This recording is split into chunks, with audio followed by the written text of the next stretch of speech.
I never assumed that when a wave hits, you never want to assume that it's going to last. You need to plan for the wave to terminate.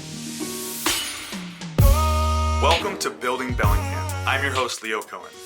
Season 2 is starting off a little different than Season 1.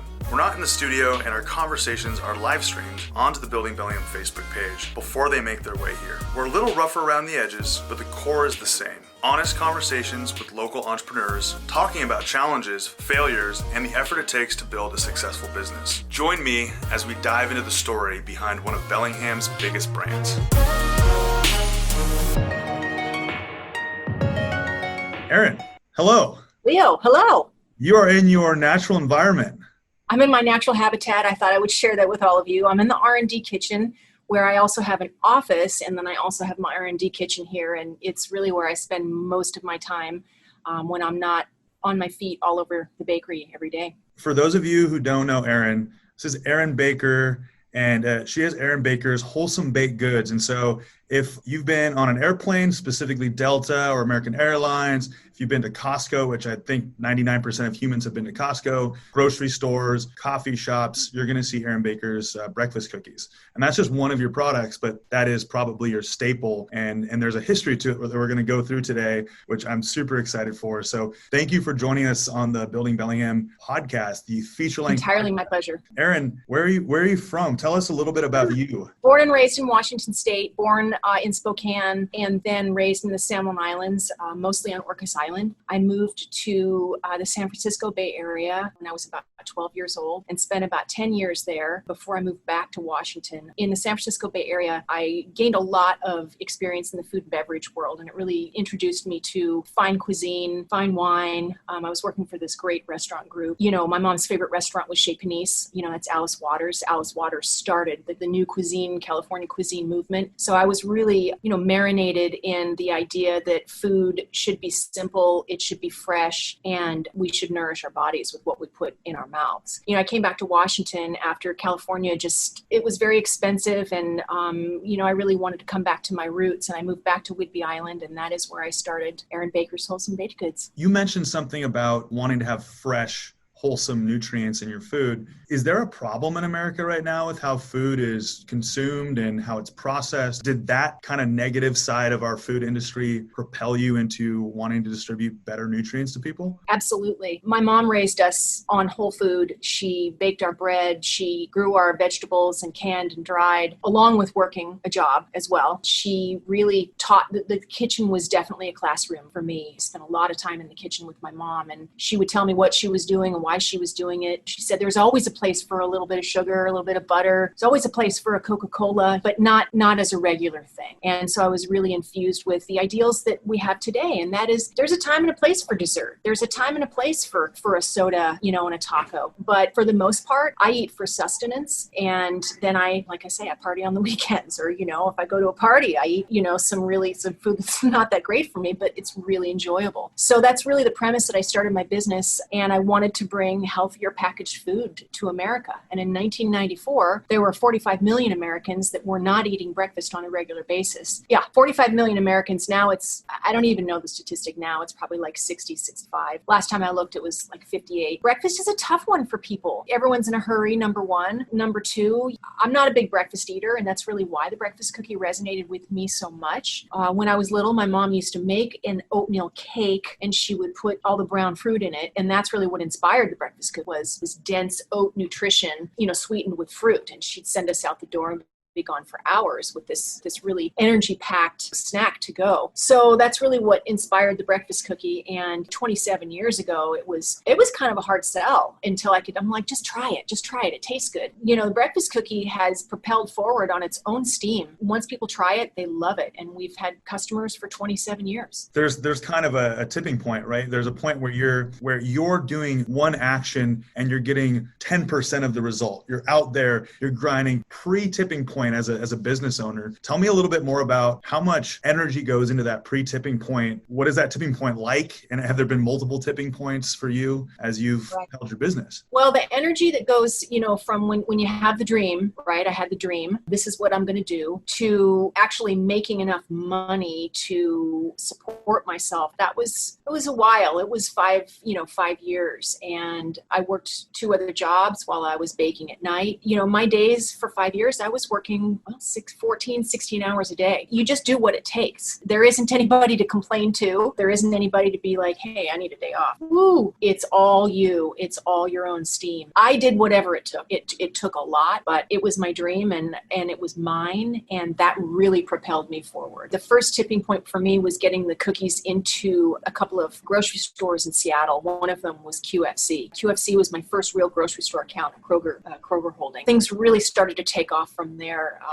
Once they kind of got into the city and, there was more word of mouth, things really grew very fast from there. People were like, this cookie's amazing. It's filling me up. It's healthy. It's delicious. Where can I get more? I mean, this was, 98, maybe 97. And I didn't even have a website. I don't even think I had a website.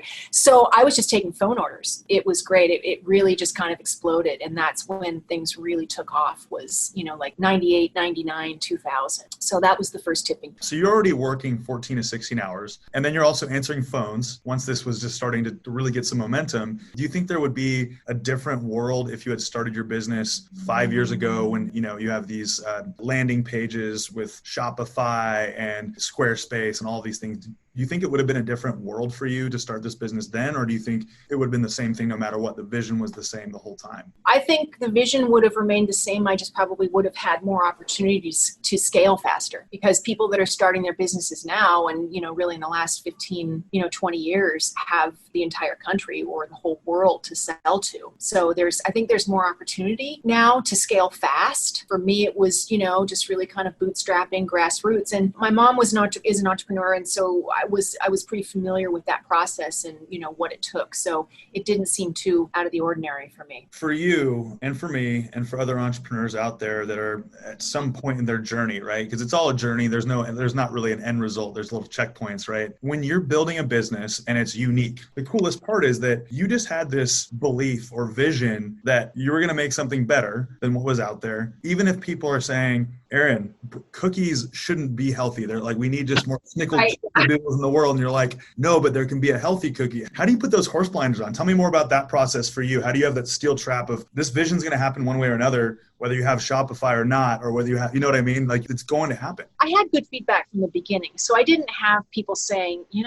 this cookie isn't very good and I'd think about something else. That never happened. I had a lot of encouragement from anybody that tried it. This is delicious and it's healthy. Oh my gosh, it's fantastic. So that definitely propelled me forward. For me, I love the act of making food for people and the magic that happens when they eat it and it works for them. It's a very intimate connection. That's been driving me my entire career, is that desire to want to solve a problem for people. And that problem is I'm in a hurry. I don't have anything to eat. Oh my gosh, I'm going to have to eat a bag of chips. And that happens more often than you know, or this super sugary granola bar. The thought that I can help somebody eat something healthier and they can focus on the task at hand, which is their work or their children or, whatever it is they're doing, and not be worried about what they're eating, that's what drives is creating solutions for people and helping. Finding a product market fit, right? Something that really landed. And, there was a time, it sounds like, where you kind of, the first part of your business hit this wave, which is some of these like trends and some of these fads that were happening in the health and wellness world, right? Between Weight Watchers and Women's World Magazine and the Oprah show. There was a lot of different things that happened for you at that time. Tell me a little bit more about what happened when you hit that wave, and then what happened when those fads or trends fell off and you're like, okay, back to the drawing board. I got to kind of reset. Tell me about that whole story, that process. Yeah. So Weight Watchers was just kind of a phenomenon. When I got the cookies into the grocery stores, I had a Weight Watcher member call me and she's like, these are amazing. Can we order more? And with the meetings, they would share food items that they liked with each other. And it just kind of spread like wildfire. I think the point for them was they could find something, the breakfast cookie was filling, it was delicious, and it fell within the right points of that current current point system that they really liked. And when something works, it spreads like wildfire, because I certainly wasn't pushing the message with millions of dollars of advertising. I didn't have glossy ads. I didn't have anything but the fact that cookie was working for these Weight Watchers members. When that took hold, I went from like myself and one other person to like 100 people hand scooping cookies as fast as we could within a year. How much, that was within 1 year, you scaled from you and one other person to 100 people. How do you scale that fast in a year? Yeah. Tell me about that. That's crazy. Actually, I had to move twice because it started to hit, and I was in 2,000 square feet. It was my first commercial space. It was below Boundary Bay Brewery. I don't know if it's funny because Boundary Bay is using it for their hop storage and kind of brew storage. And my handprint is still in the floor, so I go in there sometimes and check it out. It's so cool. So that was my first space, and that was 2,000 square feet. I'm like, I've got to move. So then we moved to the location on Champion and Railroad. That was 5,000 square feet. We were only there for like 6 months, and it was pretty clear that I had to move again quickly. So then we moved out to the space on Meridian, which was 15,000 square feet. That was all within a year. And it was just the craziest year ever. I will say there's a term in the business. I don't know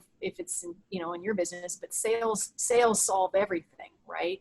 So if your sales are good and you've got money coming in, you can scale. It's maybe not the most efficient and strategic, but at least you can move, and you can move fast if you've got cash coming in. At the time, we were selling a lot of cookies. So that was one of the things I'm really grateful for, is that I could afford to do it. And that was something I had never had before. I'd never had capital. I'd never had the opportunity to, make a big move. So to go from 2,000 square feet to 15,000 square feet in a year and 100 employees was a huge jump. But we just scaled exactly what we were doing, and then started the search to look for the right type of machine to actually automate the extruding of the dough and the making of puck to go into the oven. So you had a good problem, which was you had this huge pent up demand. You have a nice cornered market, which was nutritional, wholesome cookies, and you're scaling super fast. So the interesting part to me is that you're talking about like you had good cash flow, you had money coming in for the business. Step one is that you just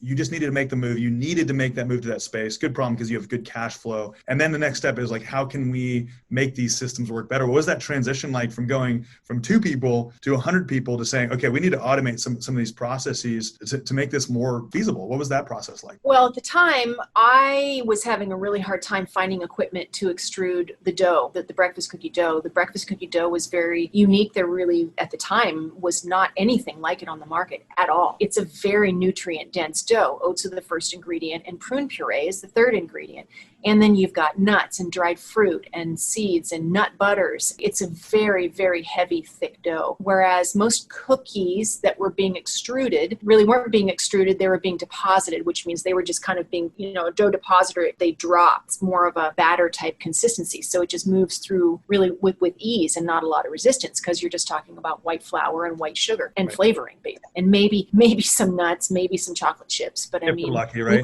we all know what commercial cookies taste like. Think of a Chips Ahoy. That's what kind of equipment was out there. And so I had to find equipment that wasn't necessarily for cookie dough. It was for meat. It was like a meat extruder, and have these machines retrofitted because they were higher horsepower and they could push my dough. So it took a bit to figure all of that out, but we did it pretty fast because the sun was shining, right? I mean, I never assumed that when a wave hits, you never want to assume that it's going to last. You need to plan for the wave to terminate. And so I knew I had to move fast. So it took a little bit, maybe 6 months to get that automated. And then we were able to kind of scale back on the amount of bodies we had in there and have a good amount of people and machines. So would you say that it's important as an entrepreneur in any industry, you're going to have these surges, you're going to have these times that you're leveling up, there's surges, there's certain fads or trends or markets or whatever it may be, a new market emerges. You ride that wave, you put your head down and you just grind it out, but you're preparing at the same time for the other side of the wave when the wave crashes, right? I think that's prudent, yes. Is there opportunity on the other side of the wave if you prepare correctly? Yeah, I think there's always opportunity. And it's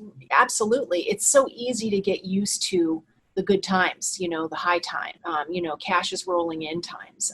But inevitably for, my business is a quarter of a century old. And I have experienced everything from good times to really, really tough times, a number of different times, not just once. So the longer your business is around, the more you're going to experience that. You have to plan for the worst and expect the best. As an entrepreneur, I pride myself in my failures and learning from other people's failures. I think that they're the best teachers that we could possibly have. What are some of your biggest failures and lessons as an entrepreneur? And tell me a little bit about those situations. How did you pivot in that situation? Did you just immediately jump on a solution? Did you sit there and process? How do you operate as an entrepreneur in challenges or failures? That's a good question, Leo, because, what we talk about in the building here in the bakery is fail fast. What that means is we're not afraid to try stuff, but we know that failure is not necessarily, it's trying. And if we don't hit the mark, we try again. Biggest failures, as I'm sitting here, I can't really pinpoint any big failures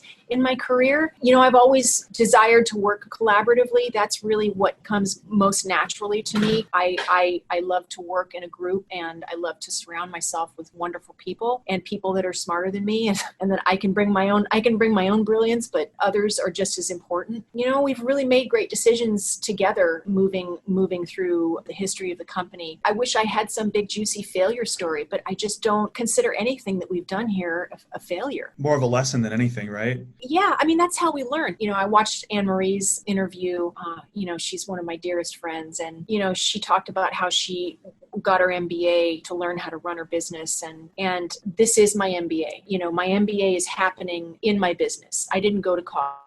I just got to work. The failures are nothing but learning opportunities. And I would have to say that I pride myself with being conservative, not taking huge risks, and relying on my team to help me make the best decisions possible for everybody in the building. So the failures are learnings. I absolutely couldn't agree with you more. You just mentioned something that really resonates with me, and some of the people that I've interviewed on here have said the same thing, which is an entrepreneur is surrounding themselves with their weakness points, right? Their weak points. And tell me about your team and how they've helped you navigate as an entrepreneur through pretty much everything with their skill sets they add to your world. My longest time employee, her name is Dawn Ernest, and she's been with the company on October 23rd will be her 20th anniversary. Wow. And Dawn started with us in our customer service department, and now she's our vice president of operations. Besides me, she has the most tribal knowledge in the building, and she has been, a faithful friend and confidant and,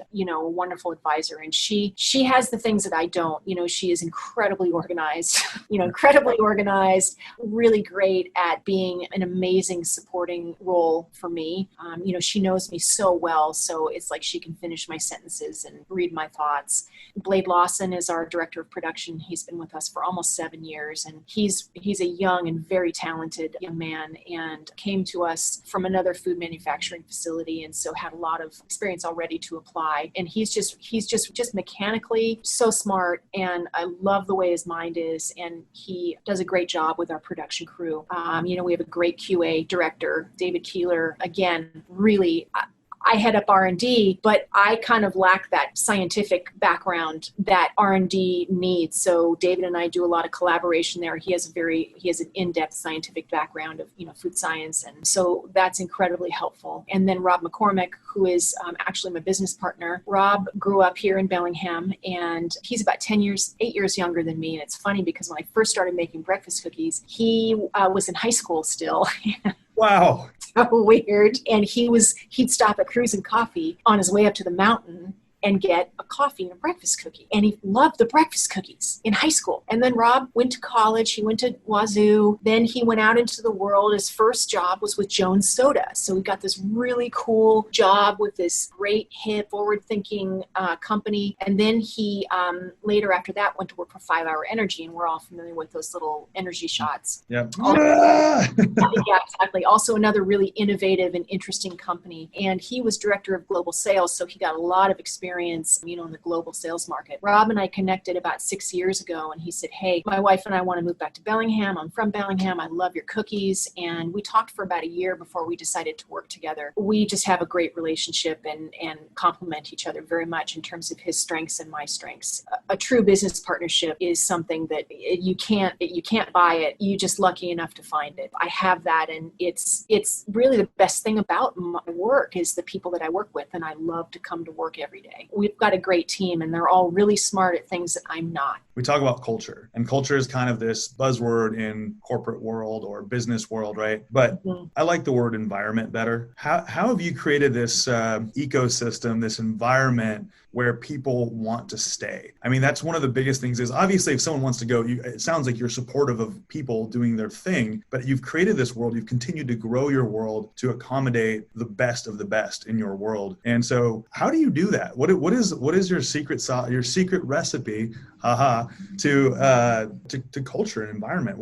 We have a few words here that we use on a regular basis. And, one is compassion. The other is, the other two are consistent communication. When I set out to kind of reset the culture after my previous business partner left the business about 6 years ago, I really wanted to create a culture that was really more representative of me and how I wanted things to be here. And it took a little while to really get that culture set, because most workplaces are, it's kind of a simple formula of, here's your task list, do what I'm telling you to do and do it right. That's it. It's not very often where it's becoming more so, but 6 years ago, 7 years ago, I found that, a lot of employees would come in and they'd say like, wow, I've never had my boss ask me what I think, if I have any ideas, or, how's your family, or how are you, or stop to talk to me, or spend time with me in the middle of the day, or pay attention to me, show me attention. We really started acting in those ways, treating people the way we wanted to be treated. And that was our filter. But it's easier than you might, it's not as easy as you might think. How so? For those that were in administrative roles and leadership roles where there was a lot more dialogue about it and it was a lot more demonstratable, it was a little more difficult to infuse into our production staff. Bigger staff, a little bit more complicated in terms of management. It was a little more difficult for people to grasp what it really meant. What does compassion mean? Now, compassion doesn't mean that you can come in late all the time. There's a line. You still have to be responsible. You still have to be accountable. But compassion means that, hey, I want to hear about why you were late and if we can make adjustments so that you can get to work on time. Compassion means I'm not fire you. Compassion means I want to hear about what's going on with you so that you can't make it to work on time. And so it took some time to really kind of get that message really infused into the staff. And, this type of culture can be a little messy at first because people just they're not familiar with it. They're not familiar with it and people want it. But what they don't realize is they actually have to contribute to it also. Right. So they have to think about their coworkers, if we're down 5 people on the production floor, that means the production staff is here 2 hours longer. So, what we worked really hard with our staff is like, hey, come outside of your own bubble and treat people how you'd like to be treated. How would you feel if, your buddy called in sick because he just didn't want to go to work that day, but it made you have to work 2 hours longer? So it's just this kind of retraining of how we think about ourselves and how we think about others and thinking of one another as a unit. We're a team. How do you gain that cohesiveness within the team? And you help people understand that there are ramifications to acting in a way that when you're in a bubble. As you spread those tasks and all the things that need to get done to have the business move forward, you have more and more people that may be a little bit further out from the core of why things are happening. How do you continually remind people, or how do you find the right people that have that kind of the bug in their ear that like, I'm doing this for something bigger than myself? And how do you give them autonomy to feel like they have a role and are not just kind of, part of the assembly line, right? Well, we do a lot here in the building. We have regular all-company meetings where we update everybody on everything from, what's new in operations, what's happening in operations. We're looking at key performance indicators on a regular basis and sharing that information with our team about how they're doing with their efficiencies, celebrating wins and failing fast and trying again with losses. We have an open door policy here. Nobody sits behind closed doors. Both myself and Rob are available to anybody in the building at any time. I give my phone number to anybody that wants it here in the building. We interact with staff all day long. And I think it's really about making it safe so that people can feel safe to come to us and talk to us about what's going on for them or where they're being challenged. talk about ideas. Everybody just wants to be heard. They want to feel like what they're saying has value. And it does. It does. There's brilliance in everybody. And the more comfortable and safe people feel, the more brilliance that comes out. And that benefits everybody inside of the building. And again, it's something that, first it's aspirational, and then you have to create the system to execute that aspiration. And then you have to practice it every day and support it every day and spend the money and the time to really get it solidified within the building and within, all the hearts and minds of everybody here. Couldn't have said it better. Yeah. And for somebody like you too, takes my mind in this direction. For somebody like you that is so giving and supportive of the people in your world, not only are you trying to have you brought a product to the market that is making people's lives better, nutritionally, physically, energetically, whatever you want to say, but also you only have so many hours in a day. So when you're first doing this, you're like the grunt work, the trench work, the CEO work, the CFO work, every single possible thing, you're doing all of that. And then you get to a point where you're doing this part, and then there's other people that are doing other parts. You have leverage in your business and can empower other people. How do you say no? How important is saying no, even when you're a giving person? How do you find that balance of being like, I have to prioritize this other thing versus this thing? How do you say no to people? Well, there's a quote that I keep in the front of my mind at all times. I can't remember which book I read it in. I wish I could, but it was a couple of years ago. And it said, the main thing is to remember to keep the main thing the main thing. Love it. If you don't focus on your big initiatives, you tackle your big irons, if you're not putting enough energy and effort towards big initiatives, you're not moving the needle. It's so easy to get distracted, especially as a CEO or a founder, where, you have that autonomy to say, hey, I really want to start this project, or hey, I really like this idea, or hey, I want to paint the break room, or whatever. I run it through the filter of, is this contributing to the main thing? Is this contributing to what's most important right now? That's really how I keep things prioritized. And it's hard because I am a squirrel, I see something shiny and I go after it. The other thing too is people. If someone is hurting, if they're upset, I look at people's eyes and people's faces every day around here. When I see somebody that's not happy, or something's going on for them, or if they need to talk to me, or if they have something really special to share, something really positive, I always make time for people, always. And I found that I'm not going to end up in a room for 3 hours with somebody. Any of those conversations never take more than an hour, at the latest. So at the longest. So I think where I don't apply that prioritization is because people are our most valuable resource. It's where the magic happens. I know I keep going back to that, but the magic doesn't happen on the to-do list. The magic happens with the people. With all the different things that I could get my fingers into, all the different things that I could research, all the different things that I can read, all the different people I can network with, it all goes through the filter of what's most important right now, and am I doing, and what is what I'm doing contributing to that? So it's not just about other people, are they contributing to the big vision? It's about you as one person, as a part of that team. Are you also, even though you have a little bit more autonomy, or hypothetically would have a little bit more autonomy as the founder or the R&D person for the company, but you're also saying, you're looking at yourself as you would look at anybody else within your company and saying, whoa, this doesn't align with our values, or this doesn't align with our priorities right now. So it's really important to look at yourself as you're not on a different echelon by being the business owner. You have to look at it from a full world perspective, right? Absolutely. Yeah. I'm currently a key player on the operations team because I head up R&D, and it hasn't always been the case. There have been times where I've just been in the CEO role. And for me, my filter is, remember to keep the main thing, and, what's most important right now. But I can say my staff is right behind me on that. There's no margin in this business. There's really not a lot of margin for error.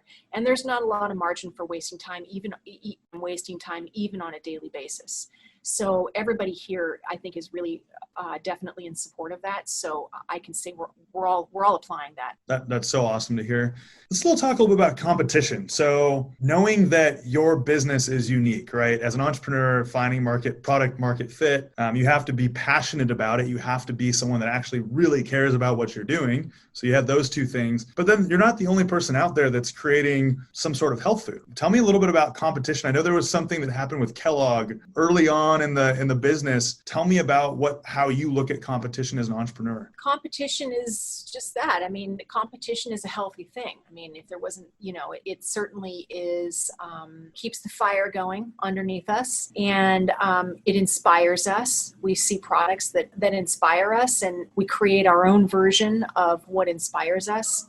So competition's really good in that way, because it's just like this ongoing resource of new and innovative ideas. So it's certainly a positive thing for sure. It's funny. It's ironically, I actually have this because I was looking at it. So you can probably see this. This is a Quaker breakfast cookie. Yeah, so that happened, I think in 2005, maybe 2004, after they came to my booth at the Fancy Food Show, and they were like, oh, man, breakfast cookie, this is a good idea. And then they launched their product a couple of years later. And a couple years prior to that, speaking about Kellogg's, I came up with the first breakfast cookie in commerce. I mean, someone's grandma may have been making a breakfast cookie at home, but she wasn't selling it in grocery stores across the nation. Yep. So I decided to try to protect that mark of breakfast cookie. And I was advised by my attorney not to, because it was a very generic descriptive term, meaning there was nothing unique about it. Like, she always told me, like, you need to,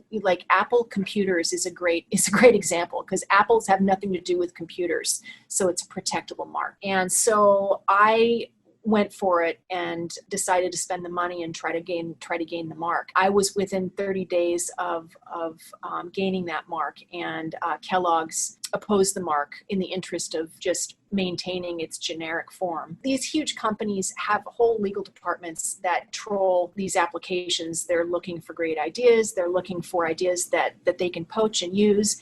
And if they allow something like that to become a registration, then they can't use it. And that's the whole point of why they do it. I had to walk away from the fight because, their pockets were about, a million miles deeper than mine. And so, that was really disappointing, because it was just the beginning. It was just the beginning of my education of being a David in the world of Goliath. And the food business is, it's really old school. It's really kind of rigged. It's certainly not rigged for a small company and a woman-owned business to thrive. It's truly been a battle and a labor of love for 27 years and continues to be. Talk to me about your mindset, because I mean, both of those things are amazing. Being a woman and owning a business are two huge, unique opportunities, just like being a man and owning a company. There's all sorts of different opportunities with that, right?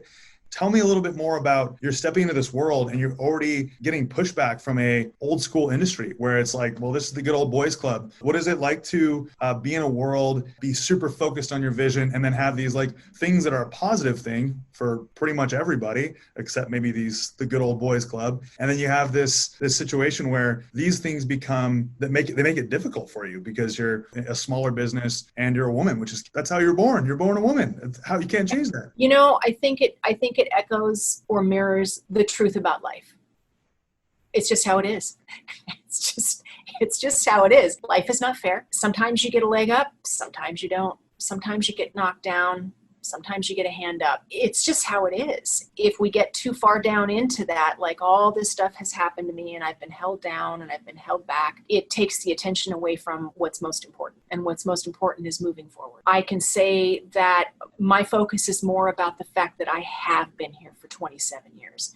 And the statistic I don't even know what the statistic is, but I know it's pretty impressive. Like something like 3% of all small businesses survive 10 years. It's an even small, I don't know. It's under 10%. I don't know. It's somewhere in there.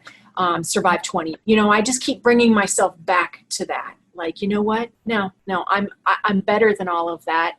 It doesn't define me. And I'm proving that by being here for 27 years. With no investors, no help, no formal education, just myself and the people around, and a great product. It's incredible, and it's about reminding yourself and having these checkpoints along the way of, hey, I'm still here. Wait, I'm still pinching yourself. I'm still here. You just mentioned something about investment, and a lot of businesses to get started, whether they're tech businesses or another cookie business or health food company or a local business, whatever it is, a lot of people take on money or take on small business loans, and you haven't taken on any money from anybody. That's got to feel. No. How do you do that? It does. Well, okay, let's go to the blue bike because you mentioned blue bike. So let's see, this was 1997. This was 3 years after I started, 4 years after I started, 1998.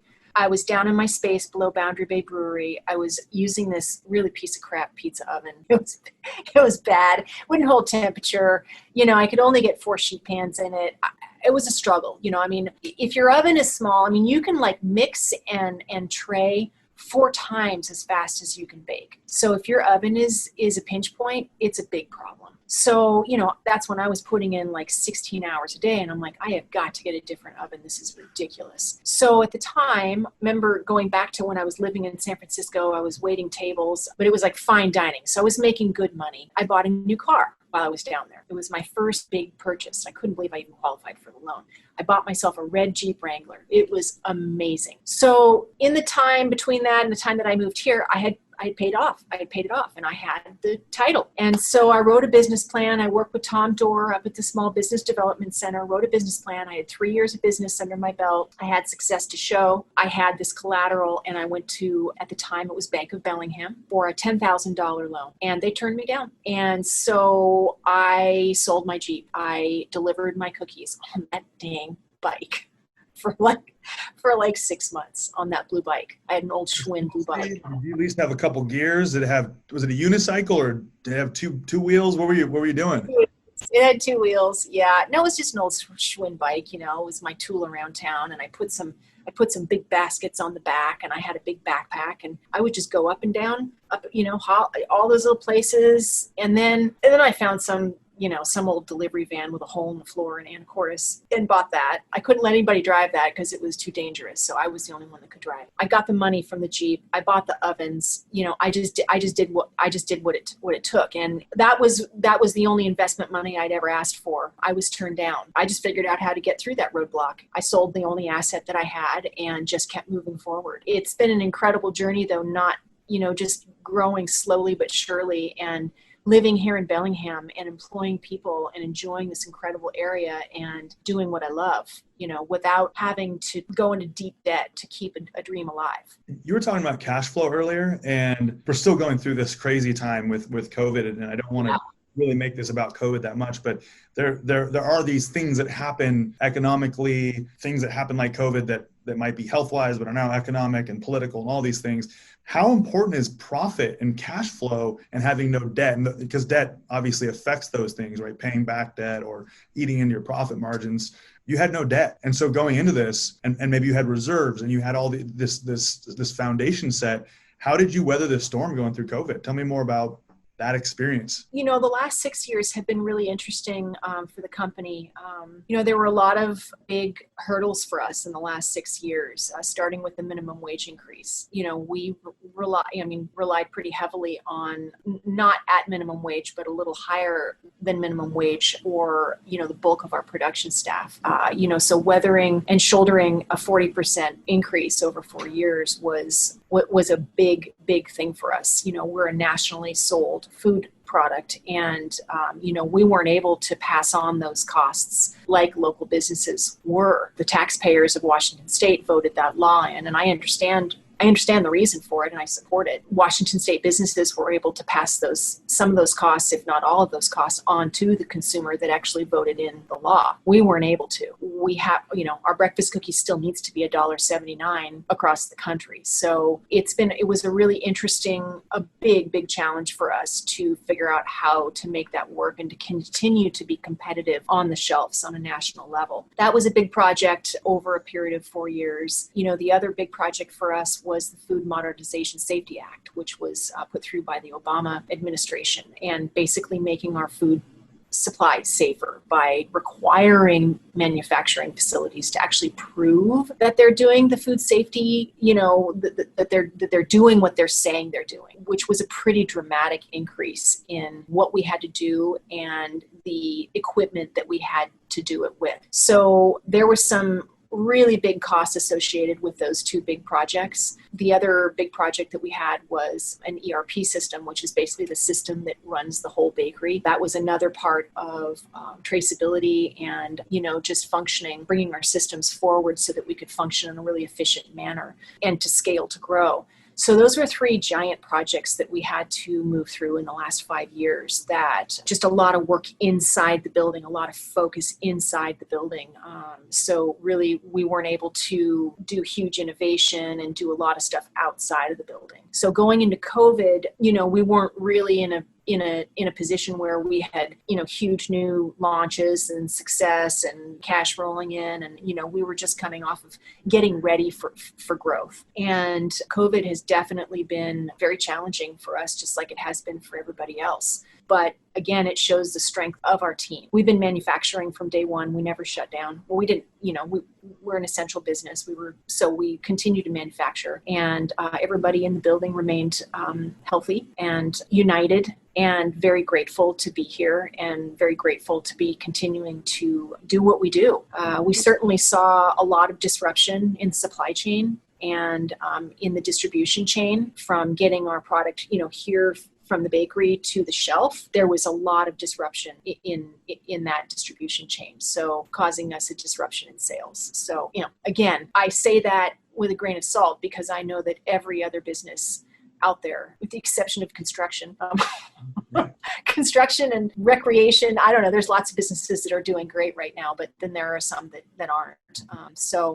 We experienced our fair share of challenges, but again, the only choice is to move forward and to adapt and to evolve, and that's what we're doing. And we have a wonderful staff here that is committed to that as well. Really, really curious about, before COVID hit, you and I had met at Anne Marie's house. We were talking about getting together for this podcast, this episode here. Yeah. Back in probably February, March? January.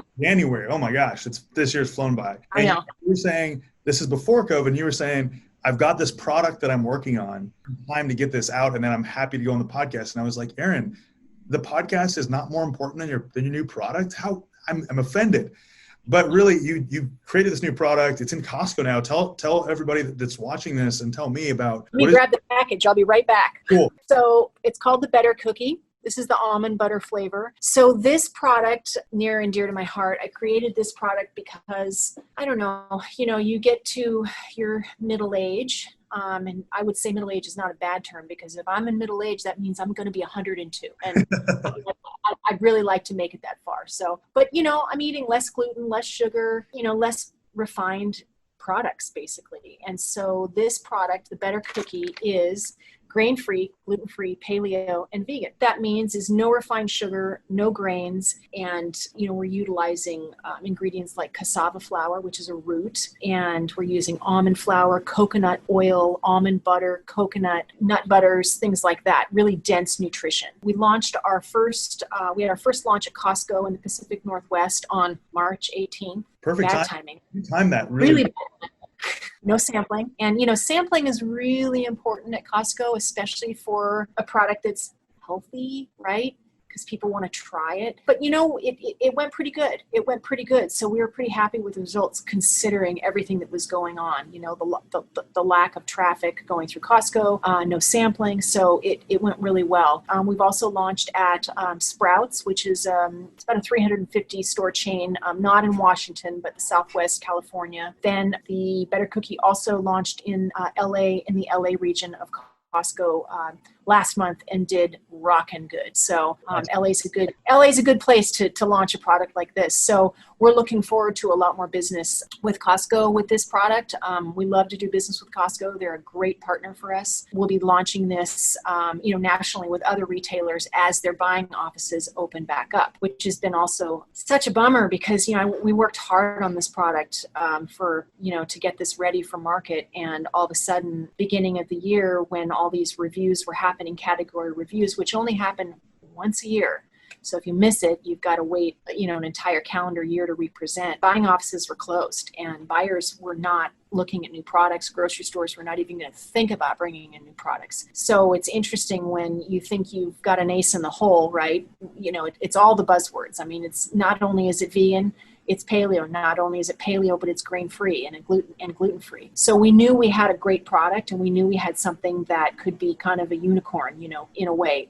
If there's enough dietary designations, it's going to do well, especially if it tastes good. And it just came to a screeching halt. So and I never would have seen this coming, ever. So But we have two flavors. We have the salted chocolate cashew, and we have almond butter as a second flavor. Something good. Yeah, I would have to say they're quite delicious. So you'll be seeing them, Bellingham audience. You'll be seeing them out and about. Hopefully, Hagen will be bringing them in. Hagen and Co-op will hopefully be bringing them in soon. And I'm really excited because I haven't actually had a chance to try them, and I actually have not been eating gluten for five years. I get really sick, so those sound delicious. So I'll have to pick up a case of those from you. Erin, what is next for your company? What are you looking forward to in the future? For your company, for Bellingham, what are you looking forward towards? My big, hairy, audacious goal, those of us that are in the entrepreneurial world know that term BHAG, big, hairy, audacious goal is for Baker to be the next Quaker. And, that's where I'd love to take this company, to be a household name, a trusted household name in every kitchen in America, for parents to say, I buy this product because I know Erin Baker, I know that she makes great food, and I know that she wouldn't make something that she wouldn't eat herself. I think that the food world on a large scale lacks that greatly. Large food companies are controlled by shareholders and profitable needs. Poor decisions are made. You spoke earlier about, what's wrong with our food system.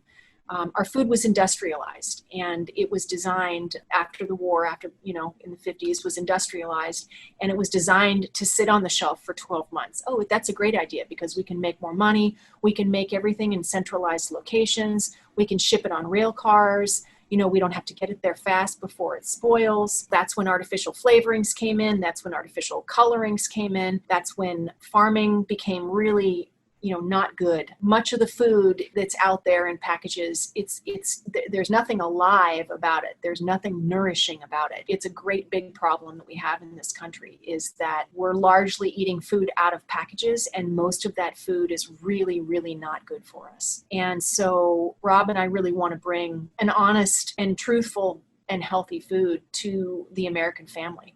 And that's what's next. How long it'll take us to get there, I don't know, but we're making a dent in it. Another thing that we do, and something that is so important and so core to who we are, is we feed kids at the Boys and Girls Clubs. And about 10 years ago, I decided to be a parent in a different way other than just the traditional way of having my own children. And I went to the Boys and Girls Clubs, and I saw what was happening. All these little kids were flocking around these vending machines that were there because, the people that owned the vending machines built the gym. Therefore, they could have their vending machines there. And what's in the vending machines? Candy and soda. And these little kids are spending what little money they had on candy and soda. And I said to the director, I'd really like to help here. Can I bring you breakfast cookies? And that was 11 years ago. And to date, we have donated almost 800,000 cookies to 18 clubs in Washington State. Basically, it's the one snack that kids have access to 24/7 at the Boys and Girls Clubs.